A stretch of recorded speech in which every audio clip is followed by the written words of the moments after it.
Hey everyone, and welcome to today's Explainer. So today we're jumping right back into one of the absolute most thrilling matches from the 2022 World Cup in Qatar. I mean, we are talking about an absolute masterclass in resilience and tactical shifting. It's your classic David versus Goliath narrative, right? One that just completely flipped the football world on its head. I'm so excited to walk you through exactly how this unforgettable match unfolded, looking at both the data and the chronological tape from the pitch. Okay, let's dive right into it. 4. That is the number of World Cup stars on Germany's crest. They didn't just enter this match as a formidable European powerhouse. No, they came in as intimidating four-time World Cup winners. This is a squad with a massive, historic pedigree of just dominating the global stage. For any opponent, facing a team with that kind of legacy is, well, an incredibly daunting task. And Germany? They came into this tournament looking to reassert their dominance right out of the gate. The scene for all of this is the absolutely breathtaking Khalifa International Stadium in Doha. And you got to remember, for both of these nations, this wasn't just a Group E opener. It was a tone setter, the tone setter for the entire tournament.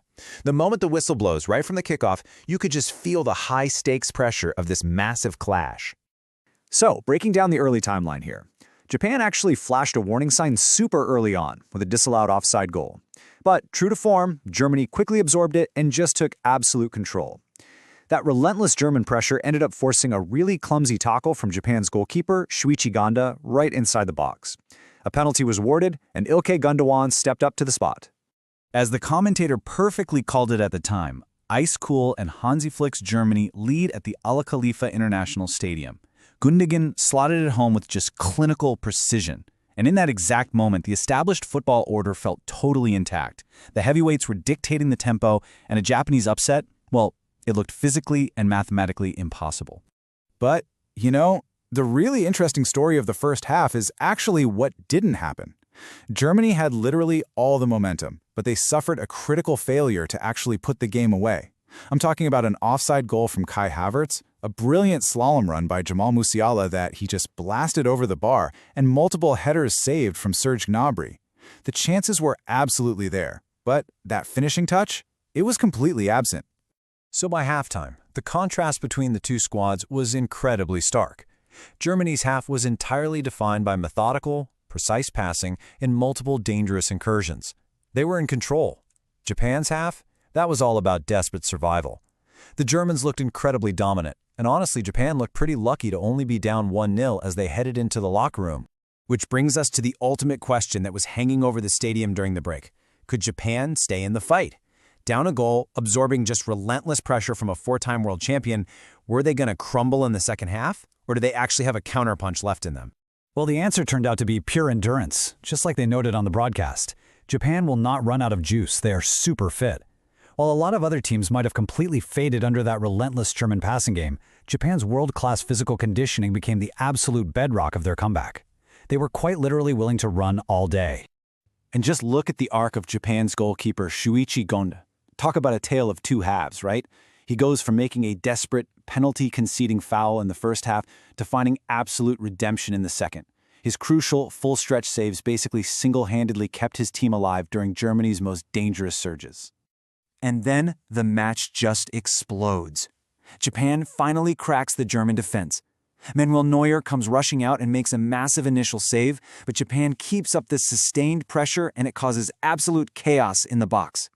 Hiroki Sakai is right there applying the heat, and then the substitute, Ritsu Dōan, is perfectly positioned to pounce on the loose ball and slot in the equalizer. The broadcast captured it so perfectly, calling it the perfect substitution for the coach.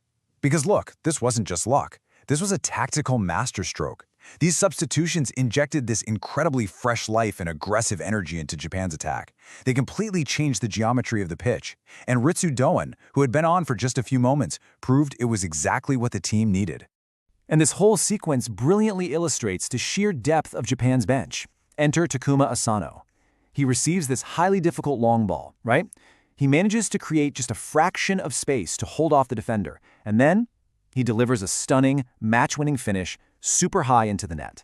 The story develops, the story opens up, the shock is now very much on the cards. I mean, you can literally hear the disbelief and the electricity in the commentator's call there.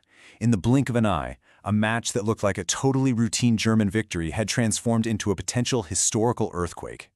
The momentum shift was so incredibly sudden, it just left the entire stadium breathless.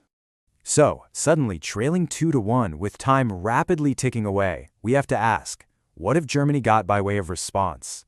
How do the mighty four-time champions react when they're unexpectedly backed into a corner by a team they completely dominated for the first 60 minutes? Well, what followed was a really frantic, desperate late push. Germany threw absolutely everything they had at the Japanese defense. Leon Goretzka connects on a half volley right on the edge of the box, but it agonizingly misses. Niklas Füllkrug gets a completely unchallenged header, but he can't convert. It gets so frantic that their goalkeeper, Manuel Neuer, literally abandons his net to play up in midfield. There was no one in the German goal. The tension at Khalifa International Stadium pushed to its absolute peak as we hit the 9th minute of added-on time. 9 agonizing minutes for Japan to hold on, and 9 desperate minutes for Germany to try and find a miracle. Every single clearance, every single tackle, it literally felt like a matter of life and death for these two squads. And then, finally, the whistle blows. The door opens to another big shock in Qatar 2022. The commentators just erupt. Japan actually does it. They hold the line, sealing a breathtaking, unbelievable 2-1 victory over the German giants. The party for the nation from the land of the rising sun was definitely set to go long into the night. But to really understand the sheer magnitude of this shock, we've got to look at the data. Before this match, in their entire World Cup history, Japan had never won a match after conceding the first goal. Never. They broke a historic curse on the biggest stage possible. They didn't just come back. They defeated the four-time champions 2-1, all thanks to 2 crucial goals from their substitutes. It was a true tactical triumph of endurance and perfectly timed substitutions. But as the dust settles on this unbelievable match, it leaves us with a massive question to ponder. What does a historic upset like this mean for the rest of the tournament?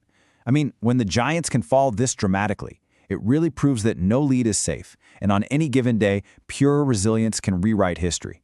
Thanks so much for joining me on this explainer. Keep asking questions, and I'll catch you next time as we decode even more incredible